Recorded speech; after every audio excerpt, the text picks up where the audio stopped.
O meu nome é Donati Caleri, tenho formação em Medicina Chinesa e Psicologia, sou autor do livro Medicina Chinesa Viva e diretor da Asbanto, escola que há mais de 30 anos promove cursos de formação em acupuntura, shiatsu e práticas integrativas.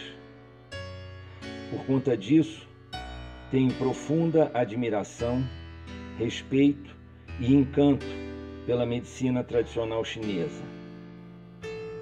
E o propósito do vídeo que vocês irão assistir, fruto dos nossos cursos, é o de compartilhar os conhecimentos da medicina tradicional chinesa, utilizando uma linguagem contemporânea.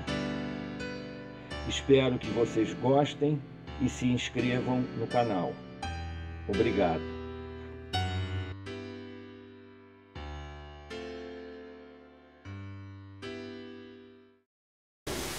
A ideia de singularidade, ou seja, a realidade fisiológica da Josi é única exclusivamente dela. A enxaqueca que ela tem, que a gente chama de enxaqueca, é única exclusivamente dela. As características, se ela começar a explicar as características da enxaqueca dela, seguramente serão distintas das características da enxaqueca do Eduardo, que serão distintas da característica da enxaqueca em intensidade, em forma como se apresenta, em forma como chega, quais são o sujeito come chocolate, a enxaqueca vem, a outra o processo menstrual chega, a enxaqueca vem, o outro se irrita, a enxaqueca, e vai por aí afora. E isso significa o que? Significa que o tratamento que eu vou fazer para a Josi não é o tratamento que eu vou fazer para a enxaqueca, é o tratamento que eu vou fazer para a Josi, que é diferente do tratamento que eu vou fazer para o Eduardo. Então, essa ideia de singularidade pressupõe que você não trabalhe só com a doença, não é a valorização da doença, no sentido de que é a doença que me dá o caminho, não, é o doente que me dá o caminho, é o relato dele, é a singularidade dele, é o que ele sente, com a intensidade que ele sente, com o que propicia aquilo ali surgir, aquelas coisas todas. Então, isso faz parte dessa ideia de singularidade. A ideia de vitalismo, a ideia de saber que esse corpo tem uma força, tem uma potência, e que você vai na acupuntura e nesses outros recursos que a gente vai estar aprendendo, você vai estar produzindo uma aliança com esse vitalismo, você vai estar estimulando esse vitalismo, que o chinês chama de energia de defesa, para que esse vitalismo cresça, circule e dê conta daquilo que esse corpo está precisando que ele dê conta. É claro que esse vitalismo também precisa ser nutrido muitas vezes através de um tipo de alimentação, através de um tipo de nutrição aqui, através da respiração que você faz, ou seja, você tem como ajudar esse vitalismo a crescer, né?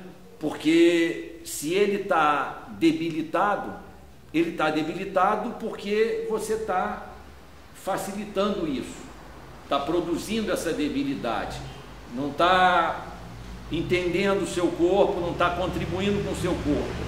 Quando você bota a agulha em alguém, quando você faz shiatsu em alguém, num certo sentido você está produzindo um estímulo para que esse vitalismo produza aquilo que o corpo precisa. E aí eu estou falando de substâncias mesmo, produza endorfinas, adrenalina, hormônios, líquidos, que na medicina chinesa se chama Jin e Ye. Então, esse entendimento claro, o mais claro possível, o mais abrangente possível da ideia do yin e do yang, do mais yin e do mais yang. Tudo no universo pode e deve ser compreendido, principalmente no universo da medicina chinesa, como sendo estados de corpos, mais yin ou mais yang. Essa ideia de mais yin, de mais yang, adjetivando os estados dos corpos, mas nunca essa ideia do mais yin e do mais yang como duas energias. Não são duas energias. Você tem estados de corpos que estão mais rápidos e outros mais lentos, estados de corpos mais materializados, outros menos materializados. Daí uns são mais yin, daí outros são mais yang.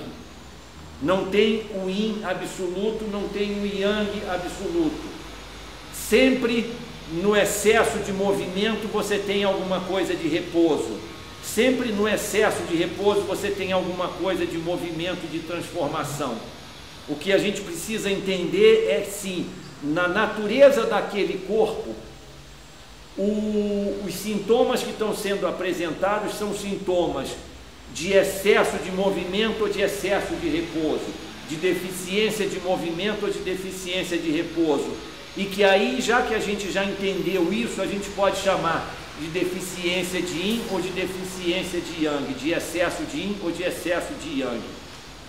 Mas antes da gente ficar usando os termos yin e yang, é importante que vocês entendam o que o gênio chinês quis quando ele utilizou esses termos. Esses termos, eles são mero adjetivos, adjetivos de expressão dos corpos, de estados momentâneos dos corpos, porque estão sempre em transformação.